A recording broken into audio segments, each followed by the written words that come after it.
उसको कहा गया है पुत्र। गरुड़ पुराण का श्लोक, पहला लक्षण, जीव तो वाक्य करणात्, माता पिता गुरुदेव जब तक इस धराधाम पर रहे अपने माता पिता की वाणी का अक्षर सा पालन करो। ये पुत्र का पहला कर्तव्य है। वाल्मीकि रामायण में राम जी से पूछा गया, जिस समय आपको वन भेजा जा रहा था, एक बार अपने पिताजी से पूछते, मैंने कौन सा अपराध कर दिया जिस अपराध के कारण मुझे वन भेज रहे?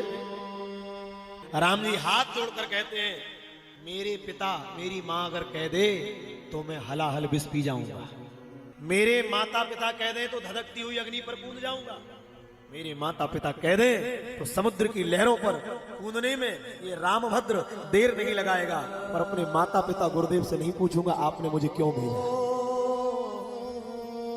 ये पुत्र का पहला कर्तव्य है। जीव तो वाक्य करणात्, माता, क्यों? सर्वदेवमयी माता, सारे देवताओं का दर्शन करोगे ना करोगे कोई खबर नहीं मुझे, पर मेरे भाई बहन माता के चरणों में सारे देवता निवास कर रहे हैं। सर्वदेवमयी माता और सर्व तीर्थमयी पिता, पिता के चरणों में सारे तीर्थों का निवास है। पर दुर्भाग्य ये है, माता पिता इस धरा पर हैं, हम उनका आदर नहीं कर रहे। आज भगवान की कितनी कृपा होगी। हमारे आत्मीय भैया सुनील चौकसे जी की पूज्य माता जी, आज भले ही आपको देह रूप में वो यहां दिख नहीं रही, पर ऊर्ध्व देह से जब श्रीमद् भागवत का यज्ञ होता है, श्रीमद् भागवत में लिखा है दक्षिण दिशा की ओर से पूर्वज जो है वो उस भूमि की ओर चलना प्रारंभ हो जाते हैं जहां वो यज्ञ हो रहा है, और अदृश्य रूप में यहां आकर विराजमान होते हैं। हमारे कुल में धन्य है ऐसे पुत्र हुए, ऐसे पौत्र हुए जिन्होंने श्रीमद् भागवत की सरिता बहाने का यज्ञ किया उठाया है। जीवन तो वाक्य करना, माता पिता गुरुदेव की वाणी का अक्षर सा पालन करो। पहला लक्षण है पुत्र का। दूसरा लक्षण, माता पिता गुरुदेव इस धरा को छोड़कर चले जाएं तो शास्त्रीय विधि से उनकी अंत्येष्टि क्रिया करो। पर आजकल हमारे यहाँ 16 संस्कारों में एक संस्कार है अंत्येष्टि संस्कार। अब आजकल एक नई प्रथा चल पड़ी है, बोले हम देह दान करेंगे। ये देह तुम्हारा है, तुम इसको दान करोगे? जैसा लिया है वैसा का वैसा अग्नि के द्वारा भगवान को समर्पित करना है। ये तुम्हारा नहीं है। किसने कह दिया ये देह तुम्हारा है? जैसा लिया है वैसा भगवान को समर्पित करना है। अंत्येष्टि कर्म करो, ये दूसरा कर्म है पुत्र का। पिता का माता का सविधि दशगात्र करे, और ये दूसरा कर्म है। और तीसरा कर्म है गया पिंडम प्रदानम चाह। फिर गया जाए, और कैसे जाए? बोले जब गया जी जाओ तो पहला श्राद्ध घर में करो।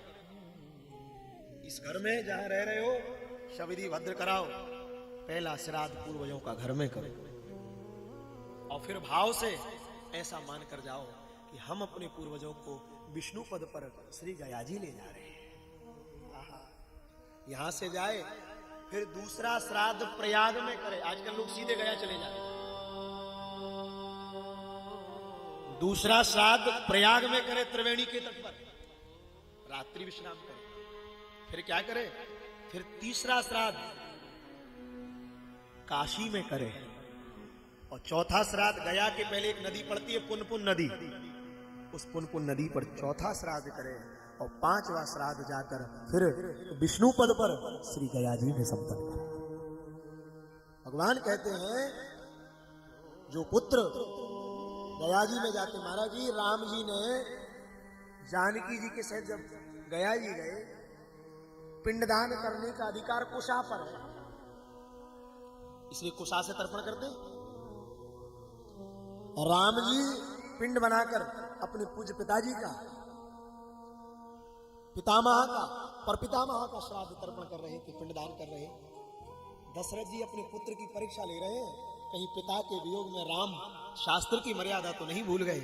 जैसे ही राम जी ने पिंड बनाए और पिता का श्राद्ध करने लगे, पिंडदान करने लगे, तो महाराज जी फल्गु नदी के बीच में से दशरथ जी का हाथ निकल आया। कहा बेटा रामभद्र इस हाथ पर पिंड दे दो। परीक्षा ले रहे हैं अपने पुत्र की, राम जी ने हाथ पर पिंड नहीं दिया। क्यों? राम जी ने कहा क्षमा करना पिताजी, शास्त्र का विधान ये नहीं है कि मैं आपके हाथ में पिंड दूं। शास्त्र का विधान है उषा के ऊपर पिंडदान किया जाए, ये शास्त्र का विधान। और जो राम जी ने कहा दशरथ जी, उसी समय महाराज अज और महाराज रघु के साथ तीनों पिताजी, पितामह और परपितामह तीनों गया जी में राम जी के सामने प्रकट हो। जय हो जय हो जय हो, राजा राम तुम्हारी सदा जय हो। तुमने वही किया है जो धर्मशास्त्र कहते हैं। हम तुम्हारी पिंडदान से प्रसन्न हैं। भगवान तो कहते हैं केवल विष्णु पद पर जाकर पिंडदान करे और पिंडदान करके अपनी साफी का स्पर्श करा दे विष्णु पद से।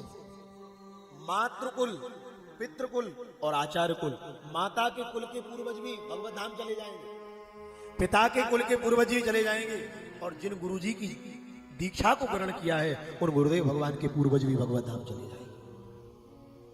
इसलिए गया पिंडम प्रदानम चाहिए।